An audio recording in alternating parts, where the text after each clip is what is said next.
에스더 1장 13절로 14절입니다. 왕이 사례를 아는 현자들에게 묻되 왕이 규례와 법률을 아는 자에게 묻는 전례가 있는데 그때에 왕에게 가까이하여 왕의 기색을 살피며 나라 첫머리에 앉은 자는 바사와 메대의 7지방관 곧 가르스나와 세달과 아드마다와 다시스와 메레스와 마르스나와 머무간이라. 아멘. 오늘 우리가 읽은 본문을 정말 하나님의 말씀이라고 복음이라고 말하기엔 선뜻 내키지 않는 부분입니다. 어떤 사건의 서론 같아 보이고 배경 설명 정도라고 볼 수밖에 없는 내용 같습니다. 하지만 우리는 구약 39권과 신약 27권, 66권의 성경을 정확무호한 하나님의 말씀이라고 신앙 고백합니다. 성경은 인간적이고 윤리적이고 도덕적인 세상의 지혜를 가르치는 것이 아니라 구원에 이르는 지혜를 가르치는 하나님의 말씀입니다. 그러므로 성경은 전부가 다 우리를 향한 복음입니다. 마치 페르시아 제국의 정치 형태라든지 그냥 한 어떤 서론, 역사 정도를 말하는 것 같은 본문이지만 오늘 이 본문 역시 우리를 향하신 구원, 복음의 소리입니다. 디모데후서 3장 15절에 또 내가 어려서부터 성경을 알았나니 성경은 능히 너로 하여금 그리스도 예수 안에 있는 믿음으로 말미암아 구원에 이르는 지혜가 있게 하느니라. 성경을 유심히 한번 잘 보십시오. 성경이 구원에 이르는 지혜가 있게 한다 했습니다.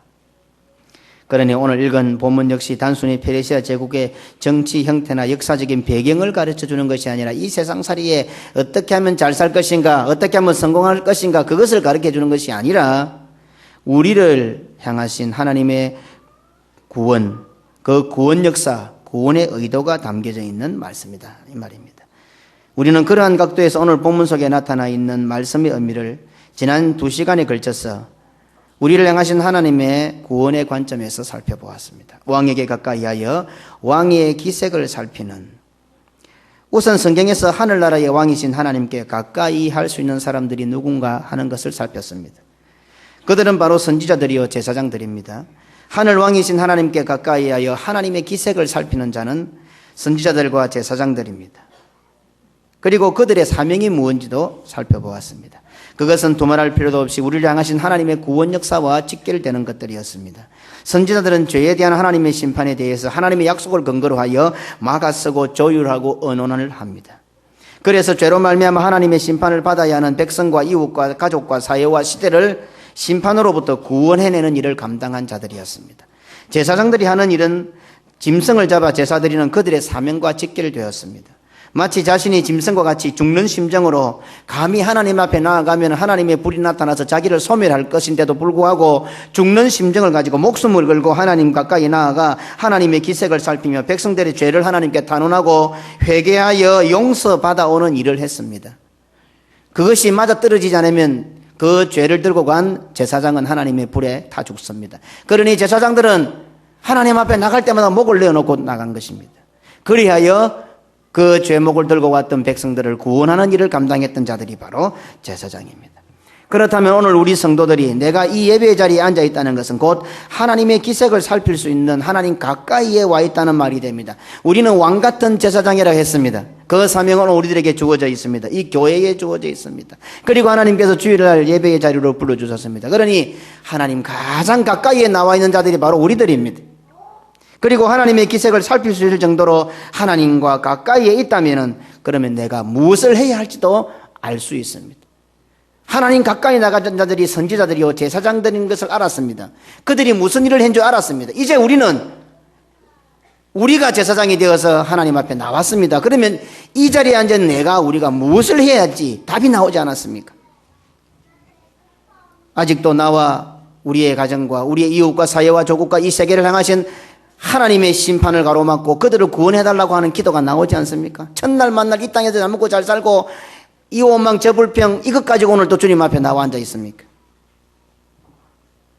오늘날 우리 성도들은 바로 이 예배의 자리에서 이전의 선지자들이 또 제사장들이 감당했던 그 사명을 감당하는 자들이라는 사실을 결코 잊어서는 안 됩니다.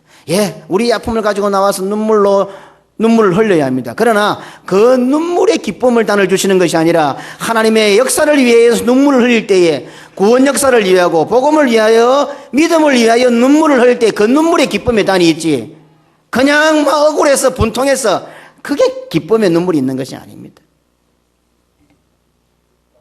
우리의 사명은 분명합니다. 저는 이번 명절을 교회에서 지나면서 많은 묵상을 했습니다. 새벽이 되면은 한 10명 남짓, 한 20명 남짓 한 성도들이 명절임에도 불구하고 새벽 기도회를 참석하여 기도합니다.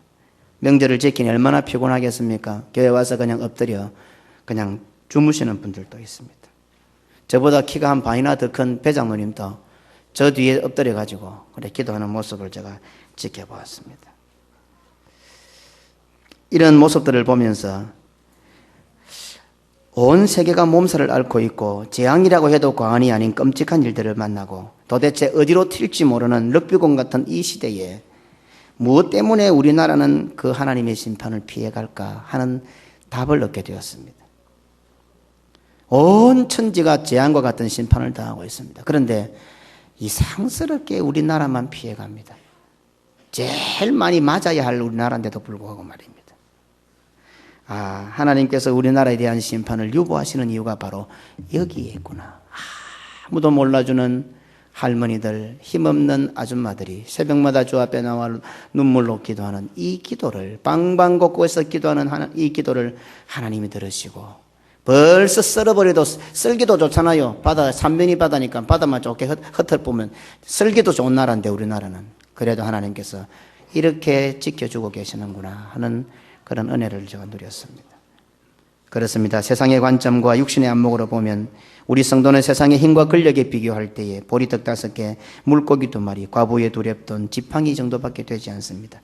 하지만 하나님의 관점, 영의 안목으로 볼 때에 모세의 손에 들려진 지팡이가 되어 홍해를 가르고 보리떡 5개와 물고기 2마리가 되어 가족과 이웃과 민족과 세계를 먹이게도 남기는 위대한 구원의 역사를 이루어간다는 사실입니다. 성도들은 믿음의 행진을 멈추어서는 안 됩니다. 우리가 이 사명을 포기할 때에 우리 계급은 끝이고 부산은 끝이고 우리나라는 끝입니다. 물론 성도들은 예배를 통하여 상한 심령의 위로와 은혜도 받습니다. 힘과 용기도 꿈도 희망도 갖습니다. 하지만 이 모든 것들 역시 우리를 향하신 하나님의 구원과 직결되어야 한다는 것을 알아야 합니다. 이 예배의 자리에 참여한 우리 성도들에게 있어서 그 무엇보다 중요한 것은 이전에 하나님의 심판으로부터 구원에 이르게 한 선지자의 사명, 제사장의 사명을 감당해야 한다는 결단입니다. 내가 하나님 앞에 기도하는 기도 제목도 많습니다. 예, 그것도 하시겠지만은 1차적으로 중요한 것은 무엇인가 하면 나의 가문과 나의 사회와 나의 조국과 나의 민족과 이 세계를 향하신 하나님의 심판을 가로막고 하나님이여 내 생명, 내 이름을 생명책에서 제할지언정 한번 용서해 주시면 안 되겠습니까? 이 사명을 감당하는 자들이 우리들이고 그것을 놓고 기도하는 것이 바로 이 시간이단 말입니다. 가족과 이웃과 조국과 세계를 향하신 하나님의 진노와 심판을 막아서야 합니다. 우리의 안위와 위로와 성공을 위한 것이 아니라 오히려 우리의 목숨을 걸고 하나님의 심판을 받을 수밖에 없는 상황에서 하나님으로부터 구원을 받아내는 일을 해내어야만 합니다. 지난주에 아침마당에 이명박 대통령 내외가 나오셨습니다. 많은 이야기들이 있었지만 짧게 하고 지나가는 걸 제가 보았습니다. 이명박 대통령 어머니가 새벽 4시만 되면 자녀들을 다 깨운답니다. 돈이 없어서 아이들을 공부를 못 시킵니다. 지금 이명박 대통령 하지만 저 포항촌에서 어촌에서 야간고등학교 그것도 상고 나온 사람 누가 알아주겠습니까? 지금 대통령 됐다니 뭐 대통령이라고 막 이 말도 하고 욕했다 했었지만은 한번 상상을 해보시오. 내 아들이 우리 집이 가난해서 공부도 못 시키고 그런 아들이 있는데 그것도 학교도 못 보내서 늘 아르바이트 일이나 시키고 저녁에 상고나 보내고 이래가지고 그 아들이 희망이 있어 보입니까? 열심히 해서 대학 보내고 막 자기 피땀 흘려 뭐 전부 다 해서 자식 투자해도 막 하는 꼬라지 보니 시원찮은데 그저 포항 총구석에서 무슨 뭐 인물이 날 거라고 얼마나 지지도 못 살아서 먹을 것도 없는데 새벽 4시만 되면 깨운답니다. 그때는 이명박 대통령 자기도 참 엄마가 원망스러웠답니다. 20년 동안 자기 기억에는 그렇게 했답니다. 그리고는 깨워놓고는 그 자녀들을 깨워놓고는 자기가 일하러 나기 전에 기도하는 거예요. 민족과 사회를 위해서 장황하게 기도하더라는 겁니다. 어린 아이들이 이해를 못하는 거지요. 지금 먹고 살기도 어렵고 지금 엄마는 일하러 나가면서 공부도 못 시키면서 하나님 우리가 비록 이렇게 어렵게 살지만은 우리가 믿음으로 살 테니까 우리 가정에 복을 주시고 하는 일이 잘 되고 나는 이렇게 못 살아도 우리 아들이라도 잘 돼가지고 앞으로 우리 가정이 번창하고 가문이 잘 되고 아들이 복 받아서 하나님 일 잘하게 해주십시오. 이 정도 기도해도 참 잘하는 기도인데 그 고무다라의 시장에서 막일하는 그 아줌마가 정말 무식하고 아무것도 모르고 평생에 좋은 날 하루도 못 본 그 아줌마가 20년 동안 자식들을 새벽 4시에 깨워놓고 이 민족과 사회를 위해서 기도하더라는 겁니다. 도무지 이해를 못하겠더라네요. 자기도 막 짜증이 나더래요. 그리고 마지막에 한 1, 2분 정도 우리 자녀들 오늘 하루도 하나님 은혜 가운데 잘 살게 해주죠. 이러고 뭐 그냥 가버리는 거. 그걸 근 20년 동안 엄마가 해오더라는 거죠. 제가 그 이야기를 듣고 어떻게 그 사실을 알았을까? 나 같은 목사도 잘 모르는데 어떻게 그 아줌마가 그걸 알았을까? 얼마나 자기 인생이 한탄스럽고 신세를 한탄해도 충분하지 않아요? 그런데 그 엄마의 심정으로 자식들을 깨웠으면 자식들 머리에 손주 축복해주고 막 해야 될 건데 어떻게 그 시골 아줌마의 입에서 조국과 민족을 위한 사회를 위한 기도가 나왔을까? 제가 참 감동을 많이 받았어요. 그리고는 그 엄마는 그렇게 돌아가셨어요. 그리고는 20년 동안 짜증스럽게 그 기도를 듣던 아들은 이 나라의 대통령이 되어 있어요. 이명박 대통령이 잘했어가 아니라 나는 그 엄마를 봐서라도 하나님이 잘해 주실 것 같아요. 아무리 자기가 뛰어나고 해도 어떻게 그 포항 총구석에도 대통령이 되겠어요. 이 자리에 앉은 엄마들 첫날 만날 자기 가정의 행복과 자식들 뭐 좋은 직장 가고 잘 먹고 잘 살고 기도해가고 뒤가 뭐가 있어요? 뒤가 뭐가 있어? 말씀대로 기도하는 것은 이렇게 뒤가 있단 말입니다. 하나님 앞에. 하나님이 반드시 기억하신단 말입니다. 첫날 만날 자기 똑똑한 척하고 착각하지 마십시오. 스스로 속아서는 안 됩니다. 이 자리에 나와서는 하나님 앞에 이런 기도를 해야 되는 사명을 가진 선지자요 왕 같은 제사장들이 우리단 말입니다. 누가 알아줍니까? 아무도 몰라줍니다. 그러나 하나님이 위에서 내려다보시고 세상 권력 오바마 소련 중국 이거 보지 마시고 그 만왕의 왕이신 하나님이 딱 판단해서 오늘 요 늘짜야 되겠다 싶은데 요 불을 탁 늘짜야 되겠다 싶은데 오늘 우리가 예배를 하나님 한 번만 더 참아주이소. 이 인류 역사를 움직이는 자들이 바로 우리들이라는 것 사실입니다. 오늘 그것을 오늘 성경은 가르치고 있다 이 말입니다. 가까이 하여 오늘은 이 말씀 속에 담겨진 우리 입장에서의 의미가 아니라 하나님 입장에서의 의미를 살펴보려고 합니다. 가까이 하여라는 말씀 속에 담겨진 하나님의 입장, 이때까지는 우리 입장에서 봤잖아요. 우리가 하나님 앞에 어떻게 가까이 간다는데 이제는 하나님의 입장, 하나님의 마음, 이 가까이 하여라는 단어 속에 담겨져 있는 하나님의 가슴 아픈 사연에 대해서 생각해 보려고 합니다. 우리의 생활 가운데서도 이 말은 많이 사용됩니다. 관계가 좋고 친한 사람을 가깝다라고 합니다. 관계가 좋지 않고 별로 친하지 않은 사람을 멀다라고 합니다. 그리고 가까워졌다, 멀어졌다 이런 표현을 잘 씁니다. 이렇게만 풀어보아도 이 가까이 하라는 말 속에 담겨진 하나님의 마음이 좀 읽혀지는 것 같지 않습니까? 가까이 한다는 말에 가장 민감하고 가까이 한다는 말에 제일 큰 의미를 두실 분이 누구일 것 같아요? 우리끼리는 뭐 가깝다 멀다 이런 말 잘하지만 그냥 쉽게 하잖아요. 옷에 좀 거리가 멀어졌네. 옷에 저 두 사람 참 가깝네. 우리는 쉽게 말하지만은 사실은 이 가깝다라는 말을 듣는 순간에 가슴이 저미는 분이 누구겠냐 이 말입니다. 가슴이 너무 아픈 분 말입니다. 가까이 한다는 말에 가장 가슴이 쓰리고 가장 마음 아파할 분이 누구겠느냐 이 말입니다. 자라보고 놀란 가슴 소뚜껑 보고 놀란다는 말처럼 가까이 한다 이 말만 탁 들어도 가까이 가짜만 탁 나와도 가슴이 찡하고 가슴이 세하고 가슴이 툭 늘질 분이 누구냐 이 말입니다. 당연히 하나님이시겠죠. 그런데 왜 하나님이 그러하시겠느냐 이유는 뭐냐 이 말입니다. 오늘은 이 사실을 한번 살펴보겠습니다. 하나님께서는 천지 만물을 창조하시고 난 후 자기와 닮은 사람을 만드셔서 영원토록 함께 하고 싶어 에덴 동산에 두셨습니다. 금을 딱 꺼놓고 에덴 동산에 못 나간대. 이거는 억압하는 게 아니고 자유를 구속하는 것이 아니고 내하고 꼭 살지 이 말입니다. 그죠?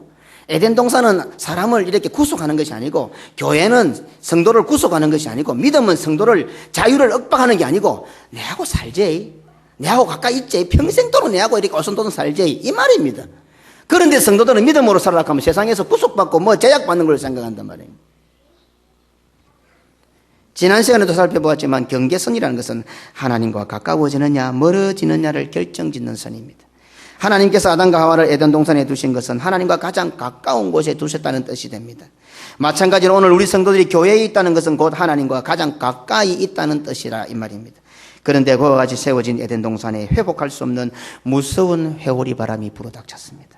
그것은 우리가 잘 알다시피 사람이 죄를 범함으로 에덴 동산에서 쫓겨난 사건입니다. 다시 말해서 사람이 이제 하나님과 멀어지게 된 것입니다. 천국, 낙원, 파라다이스 이렇게 말하는 에덴 동산 아닙니까? 그런데 그 에덴 동산 가면 우리 생각은 어떻습니까? 염려, 근심, 걱정이 없고 고난이 없고 어려움이 없고 막 행복한 그야말로 낙원, 파라다이스. 그것에서 뭐 살게 된 것이 우리 인간에게 우리 사람에게 저주입니까? 우리는 그렇게 생각합니다. 환경적인 거죠. 형편이 좋아지면 복받고 형편이 안 좋아지면 실패한 겁니까? 사람이 에덴 동산에 쫓겨난 것은 불행이다. 그럼 불행이 뭡니까? 에덴 동산에서 마음 놓고 먹고 병이 없고 편안하고 즐겁게 잘 살 수 있는데 이제 그거 못하니까 애굽의 고기를 못 먹으니까 광야에 나와 있으니까 불행입니까? 이 불행과 실패의 의미도 성도는 정확하게 잡아야 됩니다. 물론 에덴 동산에서의 환경은 좋습니다. 애굽에서의 환경은 좋습니다. 문제는 무엇입니까? 아담과 하와가 그 에덴 동산에서 그 아름다운 곳에서 멋진 곳에서 마음 놓고 편하게 먹고 사는 거 그거 못해서 불행이 아니라 하나님과 가까이 있다가 떨어져 나온 것이 불행이란 말입니다. 하나님과 멀어진 것이 실패죠. 성공과 실패의 기준, 복과 저주의 기준이 여기에 있습니다. 선악과를 따먹은 아담과 하와는 하나님의 기색을 살피는 것이 무서워 하나님 가까이 가는 것은 고사하고 하나님의 낯을 피하여 숨게 되었습니다. 창세기 3장 8절입니다. 그들이 날이 서른할 때에 동산에 거니시는 여호와 하나님의 음성을 듣고 아담과 그 아내가 여호와 하나님의 낯을 피하여 동산 나무에 숨은지라. 하나님과 좀 멀어졌죠. 가까워졌네, 멀어졌네. 그동안 하나님과 늘 함께 있는 것이 당연한 것이었는데 왜 갑자기 하나님의 낯을 피하였을까요? 왜 나무 사이에 숨었을까요? 한마디로 멀어졌죠. 성도에게 있어서 가장 큰 낭패와 실패와 무서움은 무엇입니까? 손해를 보는 것입니까? 사업이 잘 안 되는 일입니까? 병이 들고 문제가 생기는 것입니까? 성도에게 있어서 실제로 망하는 것은, 성도에게 있어서 진정한 실패는 하나님과 멀어지는 것입니다. 이득을 보았는데 하나님과 멀어졌습니까? 그것이 가장 큰 손해입니다. 사업이 잘 되었는데 하나님과 멀어졌습니까? 그것이 가장 큰 실패입니다. 병이 나았는데 하나님과 멀어졌습니까? 그것이 가장 큰 중병입니다. 손해를 보았는데 하나님과 가까워졌습니까? 그 어떤 이익보다 제일 큰 이익을 남긴 것입니다. 사업이 잘 안 되었는데 하나님과 가까워졌습니까? 그 어떤 성공보다 큰 성공을 한 것입니다. 병에 걸렸는데 하나님과 가까워졌습니까? 그 어떤 건강보다도 최고의 건강을 얻은 것입니다. 손해보고 하나님과 멀어지고 실패하고 하나님과 멀어지고 잘 안 되고 하나님과 멀어지고 이런 사람은 되어서 안 된다니까. 적어도 부산경인교회 성도들은 이득을 보고도 하나님과 가까워지고 사업이 잘 되고도 하나님과 가까워지고 건강해지고도 하나님과 가까워지고 이런 복을 받아야 되지 않겠습니까? 이런 복을 받으시기를 주님의 이름으로 축원합니다. 너무도 쉽고 간단한 신앙과 믿음의 원리요 기준입니다. 그런데 이러한 기준을 갖고 사는 성도들은 오늘날 의외로 많지 않습니다. 죄를 범함으로 하나님의 낯을 피하여 숨을 수밖에 없었던 아담과 하와를 하나님께서는 찾아오셨습니다. 사람이 하나님과 멀어졌는데 하나님께서 다가오셔 다시 사람과 가까워지셨다는 말입니다. 사람이 하나님으로부터 멀어져 간 만큼 하나님께서 사람 가까이로 다가오신 것입니다. 이처럼 하나님께서 사람 가까이로 다가오신 것은 장차 에덴 동산을 쫓겨난 후 시작된 인류 역사의 예고편과 같습니다. 실제로 우리 인류 역사는 사람은 부단히 하나님으로부터 멀어져 갔고 하나님께서는 부단히 우리 가까이로 찾아오셨습니다. 그리고는 이제 인간의 역사가 시작됩니다. 아니, 인간의 역사가 아니라 인간 구원을 위한 하나님의 역사가 시작된 것입니다. 그러니 인간 역사의 시작은 바로 하나님께서 범죄한 인간을 찾아오신 때부터입니다. 아담과 하와는 하나님의 낯을 피하여 동산나무에 숨었지만 하나님께서는 아담을 부르시며 또다시 가까이 다가오셨습니다. 잠시라도 하나님과 멀어졌던 아담과 하와는 다시 하나님의 기색을 살필 수 있을 정도로 하나님 가까이에 있게 되었습니다. 그런데 그때부터 시작된 일은 온통 죄에 대한 하나님의 심판이 시작됩니다. 항상 하나님 가까이 있었던 사람은 바로 그 하나님의 심판을 통하여 하나님으로부터 가장 먼 곳으로 내어 쫓기게 되었습니다. 하나님의 판결 앞에 그 어느 누구도 입도 뻥긋 못합니다. 하나님의 판결은 곧 집행이요 심판입니다. 그러니 사실 하나님의 심판이걸 할 때 우리는 어느 누구 할 것 없이 하나님의 심판에 대한 무서움과 두려움을 느낄 수밖에 없습니다. 그러다 보니 심판을 행하시는 하나님의 마음에 대해서는 잘 생각하지 않습니다. 하나님이 심판하신다, 아이 죽는다, 큰일 난다, 무섭다, 두렵다, 이 생각만 하지 하나님이 심판하실 때 그 하나님의 마음에 대해서는 별 생각을 하지 않습니다. 당하는 것이 우리니까, 우리가 심판을 받으니까 그냥 무섭고 두렵고 겁나고 죽을 것 같고 이 생각만 하지 심판하시는 하나님의 마음은 어떨까, 이 생각은 잘 안 한다 이 말입니다. 집 나가는 자식의 마음이 아픕니까? 집 나간 자식을 기다리는 부모의 마음이 아픕니까? 집에서 내어 쫓기는 자식의 마음이 아픕니까? 집에서 내어 쫓는 부모의 마음이 아픕니까? 이 쉬운 논리를 알면서도 하나님의 심판이라고 할 때 우리는 한결같이 우리가 당하는 무서움과 두려움만 생각합니다. 에덴 동산에서 벌어졌던 인류 최초의 재판은 그야말로 무시무시한 현장임이 분명합니다. 하나님과 인간이, 하나님과 만물이 이제 멀어지는 순간이었습니다. 아니, 하나님께서 쫓아내심으로 멀리 내어 쫓기는 순간입니다. 그렇다면 쫓아내시는 아버지 하나님의 마음과 내어 쫓김을 당하는 사람의 마음 중 어느 쪽이 더 쓰리고 아프겠습니까? 오늘 이것을 한번 생각해 보자는 겁니다. 우리는 말씀을 들어도 말씀을 보아도 전부 우리 입장에서 보니까 오늘은 하나님의 입장에서 심판하시는, 심판을 당하는 사람의 마음이 힘들겠습니까? 사랑하는 자식을 심판하는 아버지 하나님의 마음이 힘들겠습니까? 에덴 동산에서 쫓김을 당하는 사람의 마음이 두렵고 무섭겠습니까? 그 사랑하는 아들을 쫓아내는 아버지 하나님의 마음이 쓰리고 아프겠습니까? 사람의 입장에서는 심판을 당하니까 사람이 무섭고 두렵고 아플 것으로 합니다. 하지만 사람이 심판을 당하는 것은 당연한 것입니다.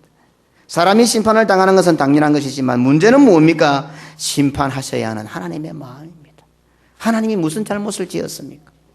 하나님이 왜입니까? 우리야 죄를 지어서 심판당하지만 하나님은 무엇 때문에 뭘 잘못해서 자기보다 더 사랑하는 우리 자식들을 쫓아내는 그 아픔을 당하셔야만 합니까? 바로 심판하셔야 하는 하나님의 마음이 문제입니다. 사랑하는 자녀들과 멀어져야 하는 하나님, 사랑하는 자녀들을 쫓아내셔야만 하는 하나님, 그 하나님의 마음이 어떠하시겠습니까? 하는 것이 오늘 말씀의 포인트입니다. 하나님의 마음이 아팠어야 하는 이유가 무엇입니까? 도대체 왜요? 우리를 사랑하신 죄밖에 없지 않습니까? 잘못한 자식을 향하여 집에 들어오지 말라고 하는 아버지의 본심은 무엇입니까?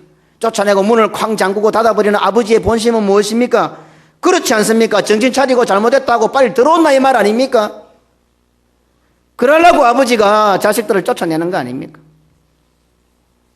바로 이 부분에서 우리는 오늘 설교에 대한 결정적인 힌트를 얻을 수 있습니다. 이제 본론으로 들어가 보십시다. 성경에서 볼 때 역사적으로 하나님과 사람이 최초로 가까이 있었던 순간이 바로 하나님을 피하여 숨은 아담을 찾아오셨을 때입니다. 사람은 하나님의 기색을 살필 수 있을 정도로 하나님 가까이에 있게 되었습니다. 그런데 인류 역사에 있어서 최초로 사람이 하나님과 가까이 있게 된 상황에서 발생한 일은 다름이 아니라 심판이었습니다. 아주 중요한 대목입니다. 인간 역사가 시작됨에 있어서, 구원 역사가 시작되면서 최초로 하나님과 인간이 가장 가까이, 사람은 나무에서 숨어 있었지만은, 피해 있었지만 하나님이 다가오셔서 이제 하나님의 기색을 살필 수 있을 정도로 가장 가까이에 처음으로 하나님과 인간이 딱 조우한 순간에 있었던 일은 심판이었습니다. 꼭 기억하십시오. 오늘 한국교회는 하나님과 만나면 항상 복입니다. 예, 심판은 나중에 복으로 나타납니다. 그러나 나타난 그 현상에 대해서 일단은 지적을 해야죠. 그게 강단입니다. 인간과 하나님이 제일 먼저 만났던 그 순간에 역사적으로 볼 때에 있었던 일은 심판이었습니다. 창세기 3장 14절로 15절입니다. 함께 다 같은 목소리로 시작.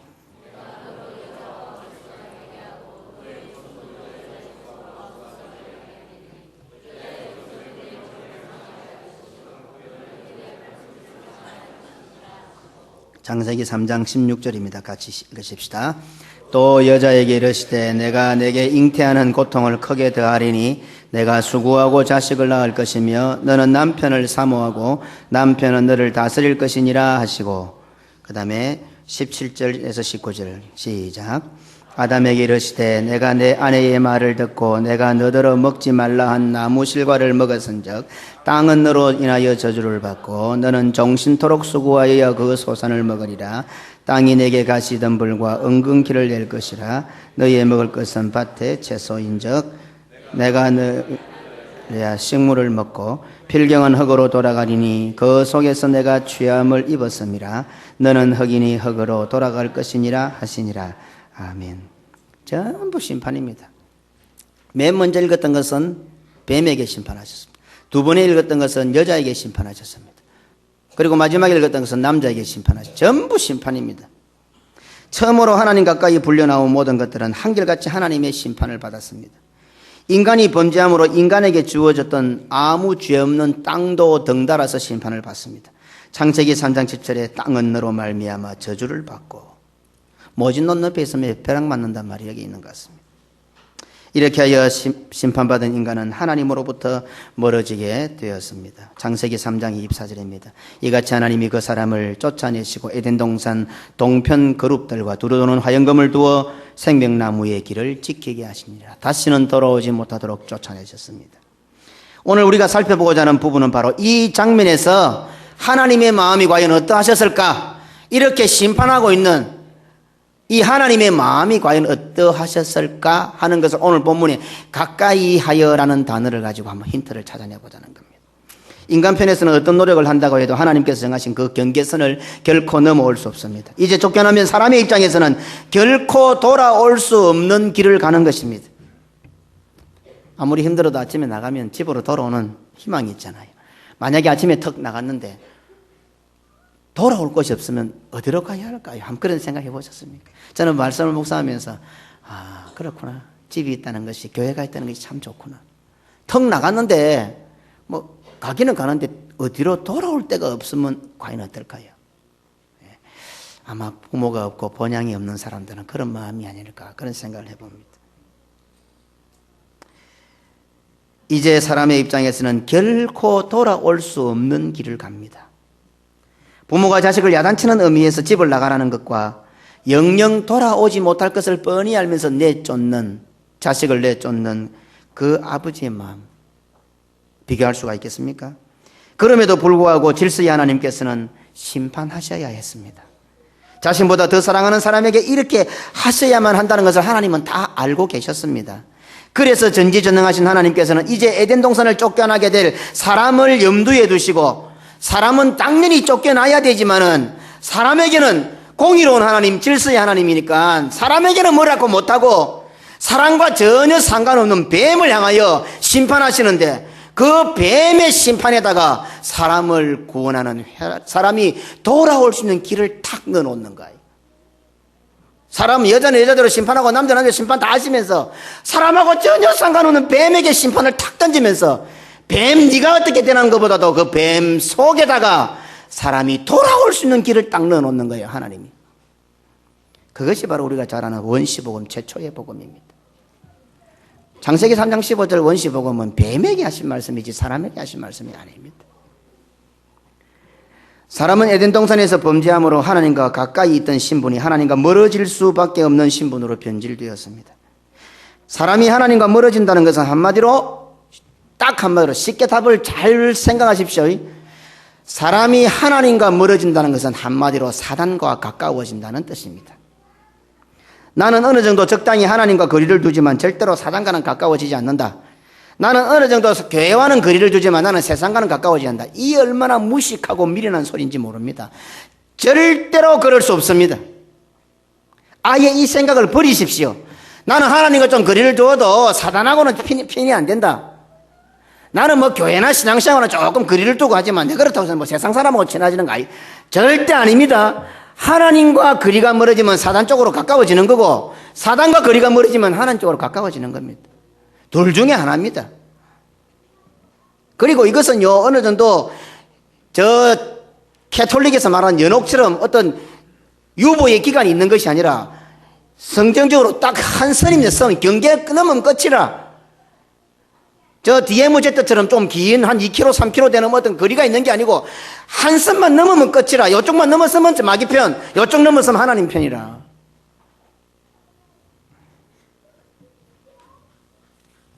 우리는 친한 사람, 가까이 있는 사람을 쉽게 표현해서 같은 편이라고 합니다.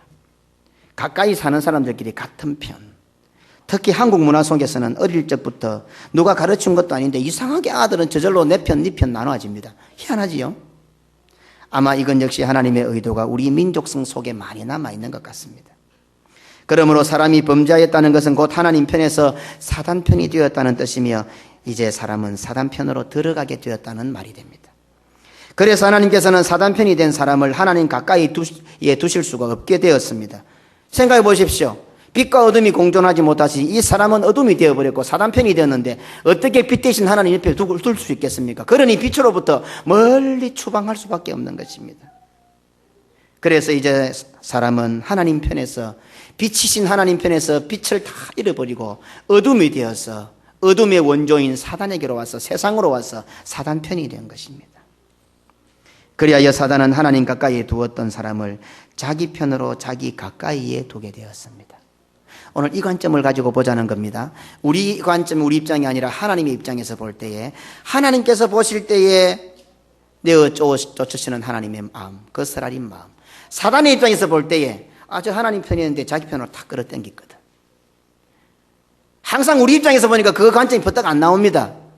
우리는 어떻습니까? 그런 관점을 잘 안 보거든요. 그런데 하나님 관점이나 사단의 관점에서 볼 때에 아주 절묘하게 사단은 하나님 편에 있던 사람을 싹 땡겨가 자기 편으로 탁 갖다 놓은 겁니다. 이제 사람은 하나님 편에서 사단 편으로 그 편을 바꾸게 된 것입니다. 사단의 계략은 성공적이었습니다. 오늘 또 이 계략이 계속 있습니다. 정신 안 차리면 사단 편이 됩니다. 생각해 보십시오. 완벽한 에덴 동산 안에서도 이 마귀의 미혹이 먹혀 들어갔다면 오늘 이 문제 많은 이 교회, 하나님이 계셨던 에덴 동산에도 이게 먹혀 들어가면 이 부족한 목사가 있는 이 교회에는 마귀가 뭐 쉽게 안 들어오겠습니까? 사단의 계략은 그야말로 성공적이었습니다. 하나님 편에 있었던 사람을 사단 자신의 편으로 끌어들였으니 말입니다. 우주 천지에 사람이라고는 아담과 하와 둘밖에 없는데 네 편 내 편 나눌 것도 없는데 그 알짜배기를 사단은 탁 빼간 겁니다. 성도는 사단의 이 의도를 방관해서는 안 됩니다. 물론 사단은 자기 편 만든다고 하지 않고 기분이나 상황, 형편이나 자존심 문제로 다가옵니다. 절대로 우리 보고 자기 사단 편 되라고 하지 않습니다. 항상 다가올 때는 우리의 기분이나 우리의 입장이나 우리의 상황이나 우리의 형편을 자극하여 들어옵니다. 매우 타당한 이유나 원인을 가지고 들어옵니다. 입을 댈 수 없는 확실한 이유를 들고 나옵니다. 하지만 그것이 우리도 영적인 존재이기 때문에 한 번만 묵상하고 그래서 군자는 3번만 생각하고 말을 내뱉으면 군자 된다. 이 말은요 그냥 세상의 유교적인 것이 아니라 성경에 나온 말. 우리가 욱하여 탁 내뱉지 말고 우리가 입에서 내뱉는 말이 얼마나 소중한 줄 아십니까? 우리 같은 자들이 단 하나 확인해 볼까요? 예수님을 나의 구주로 믿습니까? 요 말 때문에 구원 얻은 거예요. 그러니까 한 번 더 생각해 보고 어떤 일이 있더라도 우리는 내뱉기 전에 한 번만 우리가 영적으로 기도하고 생각해 보면 상황은 절묘하게 딱 맞아요. 100% 맞아요. 입을 댈 수 없는 완벽해요. 그러나 한 번 더 영의 눈을 가지고 시각을 가지고 기도해서 이것을 따라가면 하나님과 멀어질까 가까워질까 라고만 딱 생각해 보면 답이 쉽습니다. 안 어렵습니다. 아무리 맞다고 싶어도 100% 타당하고 싶어도 그래서 그 길 간다 하더라도 결론에 가서 이건 하나님과 좀 멀어질 것 같다. 신앙과 멀어지고 믿음과 멀어지고 교회와 멀어질 것 같다 싶으면 안 하면 됩니다. 간단합니다. 신앙생활 복잡지 않습니다. 아주 간단 명료합니다. DMZ나 연옥처럼 길게 유보의 상황이 있는 거 아닙니다. 간단합니다. 딱 선이 있습니다. 요거 넘어가면 네 편 아니다. 요거 넘어가면 내 편이다. 아주 간단합니다. 그런데 마귀는 아주 교묘하게 복잡하게 만듭니다. 네가 내 편 대락하나 어때? 뭐 어둠이 대락하나? 잠시 한 오바라 왔다가 적을 알아야 지피지기해야 백전백성이지. 이렇게 살 꼬신단 말입니다. 사실 사단은 우리가 이 땅에서 잘 되고 못 되고에 별 관심이 없습니다. 택한 백성일지라도 가능한 한 자기 편으로 끌어들여 이중 스파이로 활용한다는 것이 사단의 목적입니다. 우리가 예수 그리스도를 나의 구주로 믿는 한 우리는 구원받은 백성이 맞습니다. 그런데 구원받은 백성으로 못 살게 하려고 하는 게 사단의 의도입니다. 그래서 스파이로 만드는 거죠. 하나님의 구원 역사를 못 이루어가게 하려고 하는 거죠. 우리 성도들이 구원의 백성들이 사단의 편이 되고 이중 스파이가 되어 사단을 위해서 일한다는 것은 정말 안타깝지 않습니까? 말도 되지 않지 않습니까? 하지만 오늘날 교회 안에는 사단의 이중 스파이가 되어 사단을 위하여 일하면서 한평생 사는 믿음의 성도들이 많습니다. 믿음 좋은 사람들이 한평생 사단의 이중 스파이가 되어 그래 살다가 죽는 사람, 믿음 좋은 사람 많습니다. 한국 교회에. 예수 믿는 사람이 맞습니다. 구원 얻은 성도가 맞습니다. 최종 판정은 하나님께서 하시는 것이기 때문에 우리 눈앞의 일들로 인해서 우리가 함부로 구원받았다 받지 않았다 하면서 가타부타 결정할 수 있는 일이 아닙니다. 어쨌든 그들이 입으로 시인하면 그들도 구원받은 백성을 우리가 인정을 해주는 수밖에 없습니다. 하지만 그런 사람들이 하는 행동을 보면 사단의 편에 서서 일하는 것 같고 교회 안에 있으면서 사단을 이롭게 하는 사단의 이중 스파이 같은 삶을 산다는 사실입니다. 어떻습니까? 오늘 적어도 이 자리에 있는 우리 성도들은 천하보다 귀한 구원의 은혜를 받은 자가 아닙니까? 그러면 하나님을 위한 007, 하나님의 나라를 위한 제임스 본드가 되어야 되지 않겠습니까? 이 교회 안에 앉아서 마귀를 위한 이중 스파이가 되어서는 안 되고 적어도 우리가 하나님을 위해서 제임스 본드가 되어야 되지 않겠습니까? 하나님을 위한 스파이들이 밖에 나가서 일할 때에 뭐 적군에게 잡히고 고문당하고 그래서 비밀을 누설하지 않게 해서 막 목숨을 위기를 당하고 막 이런 어려움을 당할 때 그 어려움 때문에 막 절망합니까? 안 그렇잖아요. 자기에게 주어진 미션 때문에 사는 거잖아요. 우리는 구원받은 백성에게 이 땅에서 하나님의 일을 위하여 007 제임스 본드가 되어야지. 이 교회 안에 들어와서 그 유대인들처럼 사단의 이중 스파이가 되어야 되겠나 이 말입니다. 하나님의 백성이 되어 자유롭게 하늘 왕궁에 드날들 수 있게 되었는데 사단의 이중 스파이가 되어 사단에게 성문을 열어주는 어처구니 없는 일을 했어야 되겠습니까? 우리 성도들 역시 살아가면서 갈림길을 만날 때가 많습니다. 이 길로 가야 할까 저 길로 가야 할까 심각한 고민에 빠질 때가 많습니다. 그런데 어찌 보면 괜히 고민하고 괴로워하고 힘들어하고 안절부절하는 경향들도 많습니다. 그래서 응답해달라고 난리를 떱니다. 그런데 실은 갈림길을 만나더라도 어느 것이냐를 결정하는 데는 사실 별로 어렵지 않습니다. 갈등할 것도 별로 없습니다. 이 길로 가면 하나님과 가까워지는가, 사단과 가까워지는가, 교회와 가까워지는가, 세상과 가까워지는가, 하나님의 편이 되는가, 사단 편이 되는가, 하나님이 좋아하실까, 마귀가 좋아할까, 이것만 따져보면 아주 쉽습니다. 문제는 응답이 안 되죠. 답을 못 얻겠죠. 왜 그런 줄 아십니까? 40일 금식 기도를 안 해서 그럴까요? 아니죠. 마음속에 말씀이 없어서 그렇다 아닙니까? 전에 제가 예를 한번 든 적이 있죠. 우리가 농촌에 지금 이번에 추석이었습니다. 다 집에 갔습니다. 집에 가서 이제 대청마루에 앉아서 시어머니하고 뭐 앉아서 막 음식도 만들고 하고 있는데 며느리는 저 부엌에 들어가서 부엌일을 하고 있습니다. 근데 갑자기 마당에 하늘에서 비가 툭 떨어집니다. 그러면 어떻습니까? 마당에 빨랫줄에 빨래를 쭉 내려놨을 거 아닙니까? 그러면 시어머니가 며느리 보고 부엌에서 일하고 있는 며느리 보고 야야 지금 밖에 비가 오니까 빨래 젖겠다 빨리 빨래 걷어야 되겠다 이 말을 단 한마디로 뭐라 합니까? 야야 가면 아무 말도 안 하고 예 엄마니 하고 쫓아가서 빨래 걷어옵니다. 다른 말 안 하잖아요. 지금 뭐 하늘에 먹구름이 와서 비가 오고 비가 오니까 빨래에 비가 맞으면 젖고 그러니까 빨리 가서 빨래를 걷어와서 개고 어떻게 해라 이래 안 하고 그냥 한마디잖아. 야야 이러면 부엌에서 바쁘게 일하다가 쫓아나와서 빨래 걷으러 가잖아요. 다 알잖아.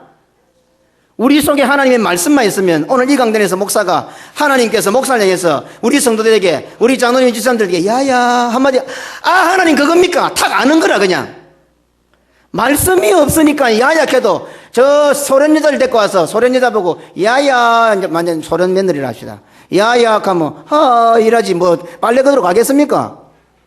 오늘 여기 앉은 사람 다 소련 여자들 비슷하게 오늘 하나님께서 야야 하는데 이라고 있단 말이에요. 못 알아듣는 거라. 왜?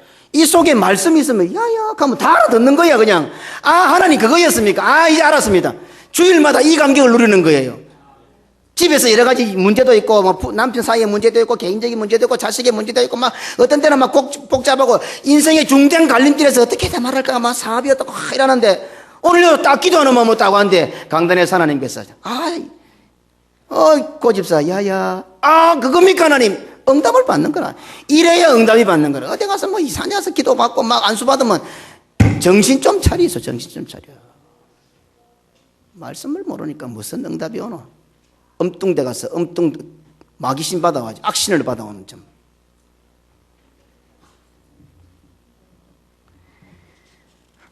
오늘 하나님께서 여러분들에게 모두에게 야야 오늘 이 음성이 들려지시기를 축원합니다.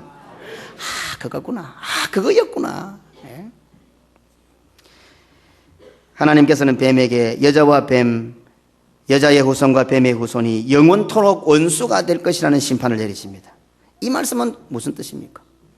지금 하나님은 심판의 왕으로 탁 뱀이 와서 네가 사람을 미우겠나?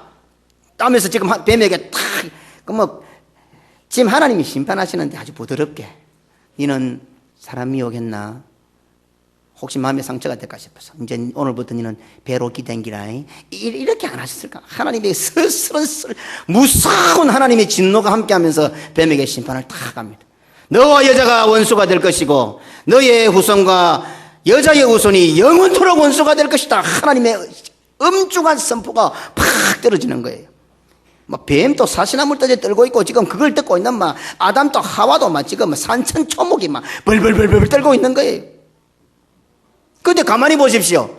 뱀에게 저주하는데 뱀아 니하고 여자고 이제 원수다. 니의 후손들하고 여자의 후손들하고 영원토록 원수가 될 거다. 무슨 뜻입니까? 영원토록 여자와 뱀은 같은 편이 될 수 없다. 여자의 후손과 뱀의 후손 역시 영원토록 너희들은 같은 편이 될 수 없다. 절대로 가까이 있을 수 없다. 너희는 영원히 적이다. 떨어져 살아야 한다. 하나님의 심판 속에 그게 딱 들어있어요. 그러면 뱀하고는 직접적인 연관이 없는 그게 우리하고는 어떻습니까? 여자와 여자의 후손인 사람들은 옆에 가만히 있는데 뱀한테 저주하시는데 이제 사람하고 니하고는 같은 편이 안 된다 죽어도. 뱀은 결국 사단 아닙니까? 사단하고 사람은 같은 편이면 안 되겠다 만드는 하나님의 그 선포에 바로 그게 탁 들어가 있는 거예요. 이 말은 결국 사람은 영원토록 사단과 같은 편이 될 수 없다는 뜻입니다. 그리하여 하나님께서는 뱀에게 심판을 내리시면서 범죄하여 사단 편이 된 인간을 다시 하나님 자기 편으로 탁 끌어들일 계획을 딱 심어놓은 거예요. 이 하나님의 전지전능하심을 보십시오. 이게 전지전능한 하나님입니다. 이 작품 거 좀 어디 찾아내고 어디 가면 이 아니고 이 뱀에게 심판하면서 다시 내 편에서 마귀 편으로 넘어갔던 이 사람을 자기 편으로 다 끌어들이시는 이 하나님의 절묘한 하나님의 계획을 보라고요. 얼마나 멋지십니까? 이게 하나님의 전지전능하심입니다. 감탄하지 않을 수 없다 이 말. 그리하여 하나님께서는 뱀에게 심판을 내리시면서 범죄하여 사단 편이 된 인간을 다시 하나님 편으로 탁 끌어오시는 것입니다. 그래서 우리는 창세기 3장 15절을 최초의 복음이라 원시복음이라 그렇게 하는 것입니다. 여자에게도 심판을 내리십니다. 남자에게도 심판을 내리십니다. 물론 우리가 시대가 바뀌었다 하지만 성경은 바뀌지 않습니다. 남자고 여자고 좀 우리 부산계금 교회만이라도요 성경대로 우리가 해. 지금 여기에 나와 있는 것은 해도 되고 안 해도 되는 것이 아니라 여자에게 내리신 심판이고 또 남자에게 내리신 심판이에요. 하나님께서 심판으로 주셨단 말이에요. 내가 임신하는 고통을 크게 더하리니 뭔 말입니까? 그러면 내가 몸이 안 좋아서 제왕절개를 안 하면은 산모도 위험하고 아도 위험한데 무조건 낳아야 되나? 이게 아니고요. 요새는 배 째고 낳아보면은 해산하는 고통 없잖아요. 그 말은 죽을 때까지 남편은 큰아들 또 내 나오는 자식들은 작은아들 작은딸로 생각하고 평생 동안 그 가족들을 내 가슴에 내 배에 넣어놓고 해산하는 고통을 가지고 남편을 부패하고 자식을 키우라 이 말이에요. 그냥 놓는 그걸 말하는 게 아니란 말입니다. 내가 평생 뭐 남편을 보필이나고 아를 키우는 뭐 밥하는 기계가 맞습니다. 그거 하라고 하나님께서 저주해 놓은 거예요. 심판해 놓은 거예요. 그리 해야 구원이 임한다. 그냥 한번 낳아줬다고 내가 네 새끼 낳아줬으니까 내 책임져 이거 아니고 평생 남편과 내 사랑하는 자식을 내 배에 넣어놓고 해상하는 고통을 가지고 한평생 그 가족을 위해서 기도하고 헌신하고 하라고 여자에게 하나님께서 저주해 놓은 거라. 그거 해야 돼.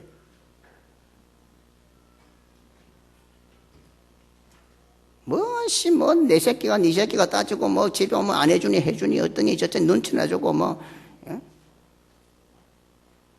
정찰 여자들 성경으로 돌아가서 남자들이 밖에 나가서 일하고 돌아오면은 집에서 손가락도 까딱하지 않도록 편안한 마음을 줘 전부 다.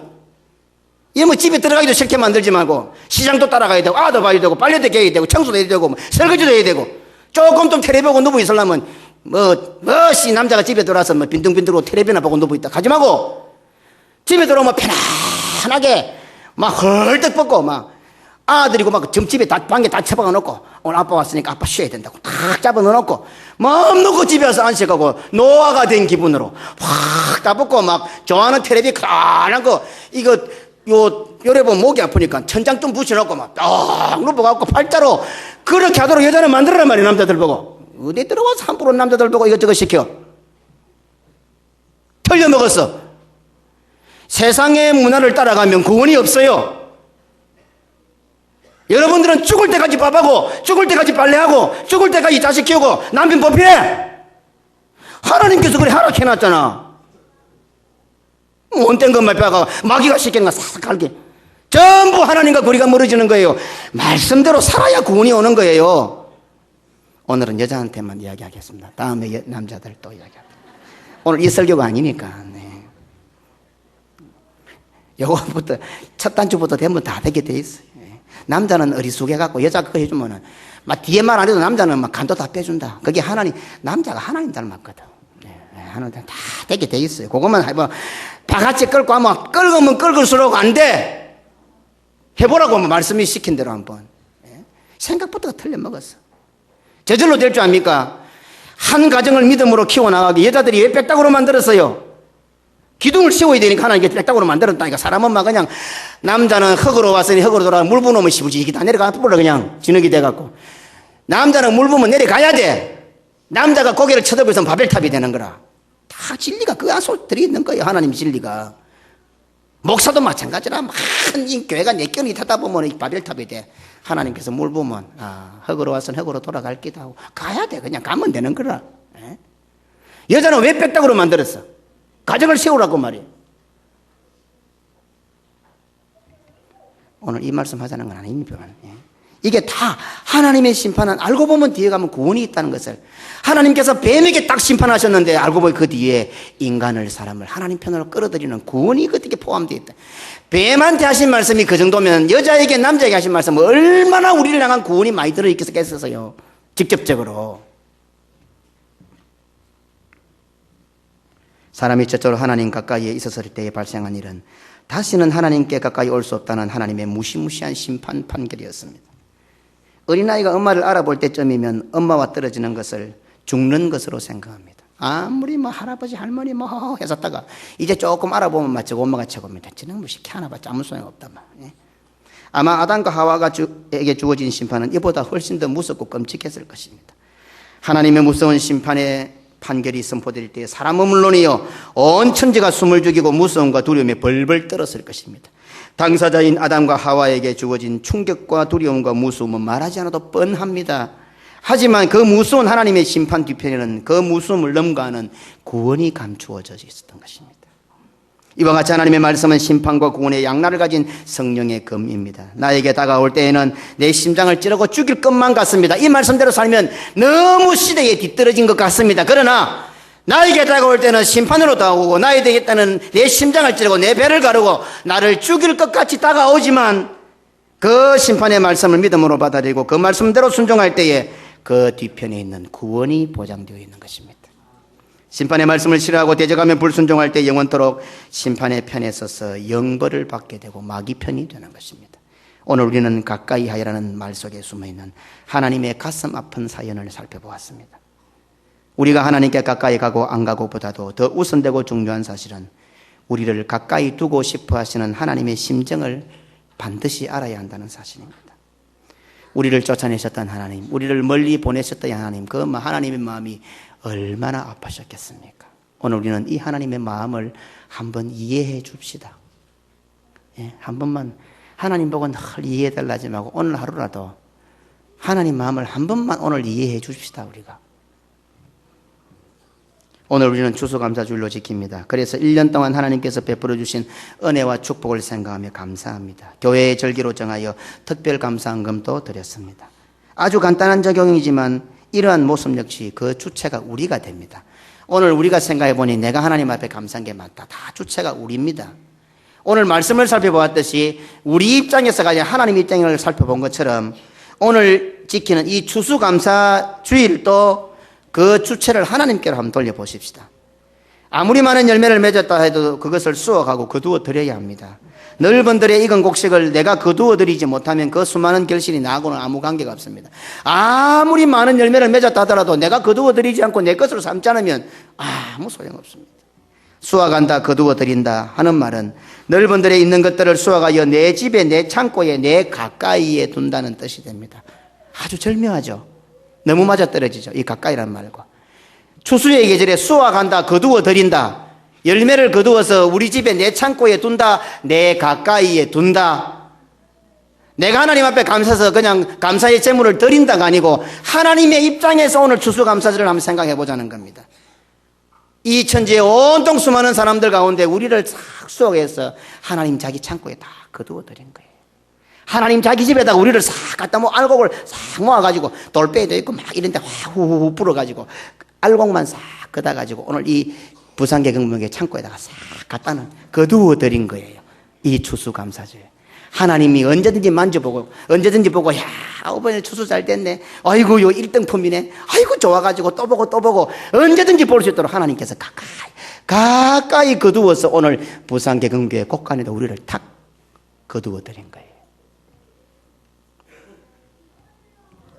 오늘 우리는 하나님의 열매들이 되어 하나님의 곳간에, 하나님의 창고에, 하나님의 집에, 하나님 가까이에 들어와 있습니다. 이 땅에서 얻은 소출의 일부를 감사함으로 하나님께 드리는 것이 감격스럽습니까? 아니면 내가 알곡이 되어 하나님의 창고에, 하나님의 집에, 하나님 가까이에 있게 된 것이 감격스럽습니까? 오늘 우리가 하나님 앞에 나온 것은 바로 이런 하나님의 감격이 있습니다. 에덴 동산에서 쫓아내야 했던, 멀리 보내야 했던 그 사람들을, 우리들을 이제 거두어 들여서, 때가 되어 거두어 들여서 다시금 하나님의 품매로, 마치 그 닭이 자기 병아리를 날개에 품듯이 오늘 우리들을 다 거두어 들인 이 하나님의 감격과 은혜를 생각할 때에 오늘 추수감사의 진정한 의미가 있는 것입니다. 우리들은 하나님께서 거두어 들인 알곡들입니다. 하나님께서 천하 만민들 가운데서 우리를 다 여기 제일 좋네, 여기 제일 좋네. 한라산 올라갈 때마다 돌들이 하도 신기해가지고 사람들은 어떻습니까? 가다가 더 좋은 거 있는데 버리고 또 버리고 또 더 이러다 내려올 때는 이상한 들고 내려온다는 겁니까? 그렇죠. 우리는 그렇게 선택이 불분명하지만 하나님은요 우리들을 전지전능하신 하나님께서는 제일 좋은 거 뽑았어요. 따라해보세요. 나는 제일 좋은 상품이다. 특등품이다. 누가 뽑았어? 그렇습니다. 오늘 우리 모두는 다 하나님께서 추수하고 결실한 열매들입니다. 내가 볼 때는 벌벌 없고 내가 볼 때는 아무것도 아니도 하나님 눈에는 제일 특등만 뽑아가요 다 갖다 놓은 거예요. 오늘 이 감격을 누릴 때에 하나님이 갖고 계시는 그 감동과 함께 우려져서 얼마나 우리의 가슴에 벅찬 추수감사절이 되겠습니까? 기억하십시오. 나는 하나님이 뽑은 특등 상품이다 하는 것을 꼭 기억하고 오늘 이와 같은 은혜를 드리는 추수감사절 우리 모든 성도들 되시기를 주님의 이름으로 축원합니다. 아멘. 우리 주 예수 그리스도의 은혜와 아버지 하나님의 무한하신 사랑과 성령의 교통, 위로, 축복, 인도하심이 건강이 좋지 못한 윤장훈 목사님 위에와 추수감사주의를 맞이하며 우리 모두가 다 하나님께서 거두어들여 하나님의 창고에 모아들인 하나님이 가장 좋아하시는 열매들, 결과물들인 것을 알고 알곡들인 것을 알고 이러한 감격과 기쁨을 가지고 짧은 인생이지만 하나님의 뜻을 이루고 믿음의 사명을 잘 감당하기로 작정하고 내년 추수 감사주일에는 더 하나님 앞에 감사할 제목들을 많이 가지고 나오기로 결단하며 믿음의 행진을 하는 우리 모든 성도들 머리 위에 영원토록 함께 있을지어다. 아멘.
아멘.